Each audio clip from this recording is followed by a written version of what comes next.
আপনারা একটু সবাই দাঁড়ান। হ্যাঁ চলে এসছেন? দাদা আপনি একটু সময় দাঁড়ান একটু। আমরা যে বেলডাঙ্গায় আমাদের যে বেলডাঙ্গায় বাবরি মসজিদটা হচ্ছে, তো আমাদের অনেক দেখছি কি মাথায় করে কি হাতে করে ইট নিয়ে যাচ্ছে। তো মাথায় করে হাতে করে ইট কিসের জন্য নিয়ে যাচ্ছেন আপনারা? বাবরি মসজিদ ইট হবে তার জন্য আপনারা নিয়ে যাচ্ছেন। তো বাবরি মসজিদ হবে ইনশাআল্লাহ, তো নাকি বাবরি মসজিদ হবে? অনেকজন বলছে, সোশ্যাল মিডিয়া আমরা দেখতে পাচ্ছি যে বাবরি মসজিদের জন্য অনেক নানা রকম কথা বলছে। যেমন একজন বলছে যে বাবরি মসজিদ যদি হয় তো ফির বাবরি মসজিদ পর হওয়ার পর আবার ভাঙবো। আমরা বলছি আমার বাবরি মসজিদটাকে আবার ভাঙবো। দেখো আমরা জান প্রাণ প্রেম দিয়ে আমার রক্ত বাবরি মসজিদে ইট দিচ্ছি, কিন্তু তাহলে বলছে যে বাবরি মসজিদটা ভেঙে ফেলবো, কিন্তু বাবরি মসজিদ আমরা ভাঙতে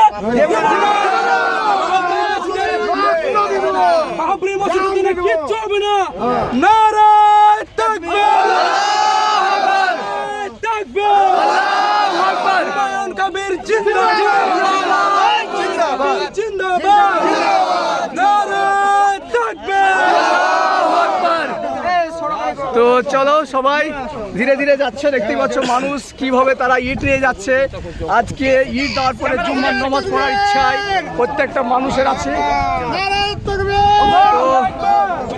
প্রচুর মানুষ তারা ইট নিয়ে যাচ্ছে, খুবই ভালো লাগছে। আজকের দিনটার পরিস্থিতি খুবই ভালো।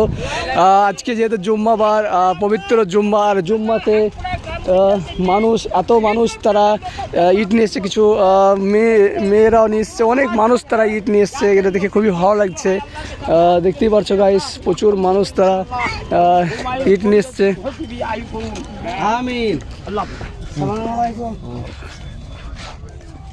বাড়ি কোথায় আপনার? বাড়ি আমার বালিতে।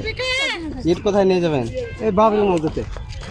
বাবরি মসজিদে অনেক তো ইট রয়েছে, এই তাও দিই কটা মনে আসা মনে আসা জান। তো যাই হোক, অনেক মানুষ আসছে তারা ইট নিয়ে। আমাদের চাচা আসছে, আরও অনেক মানুষ তারা ইট নিয়ে আসছে। কোথায় দেখি,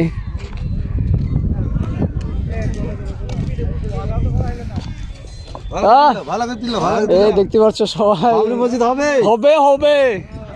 তো মানুষ দেখতেই পারছো কীভাবে তারা মাঠ দিয়ে বাবরি মসজিদে ইট নিয়ে যাচ্ছে। সামনেই সেই বাবরি মসজিদ হবে, আর এখানে সব প্রত্যেকটা মানুষ ইটের ভাটা থেকে ইট নিয়ে যাচ্ছে। তারা নিজস্ব এখানকার যে পাচ্ছে তারা ইট ধরে ইট নিয়ে যাচ্ছে। তো তাদের ইট দেওয়ার উৎসাহটা দেখে কি বলবো তোমাদেরকে, খুবই একটা ভালো লাগছে।